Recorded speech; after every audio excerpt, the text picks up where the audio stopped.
ज्या भोंदूबाबा अशोक खरातचं प्रकरण रुपाली चाकणकरांना भोवलंय, ते प्रकरण नेमकं उजेडात कसं आलं?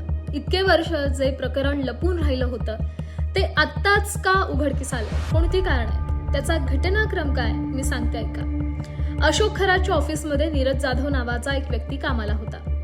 खरातच्या कारनाम्यांचा सुगावा त्याला लागल्यानंतर नीरजचा पैसे उकळण्याचा प्लॅन होता. डिसेंबर 2025 मध्ये नीरजनं महिलांवरील अत्याचारांचे काही व्हिडिओज मिळवले. त्यानंतर त्यानं काय केलं तर ऑफिसमधले 58 व्हिडिओज काढले, म्हणजे जे सीसीटीव्ही फुटेजेस आहेत बहुधा तेच व्हिडिओज. या आक्षेपार्ह क्लिप्सच्या बदल्यात नीरजनं खरातकडे 5 कोटी खंडणीची मागणी केली. या धमकीला खरातनं दाद दिलीच नाही. पैसे मिळवण्याचा नीरजचा हा पर्याय फसला. त्यानंतर नीरजनं काय केलं, हा पर्याय फसल्यामुळं त्यानंतर त्यानं थेट पीडित महिलेला गाठलं आणि तिला ब्लॅकमेल करायला सुरुवात केली.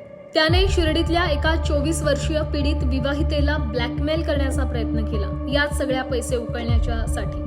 आणि ही बाब खरातपर्यंत पोहोचली. पीडित विवाहितेची खरातला आधीच माहिती होती. त्यानं तिला पोलिसांकडे जाण्यास सांगितलं.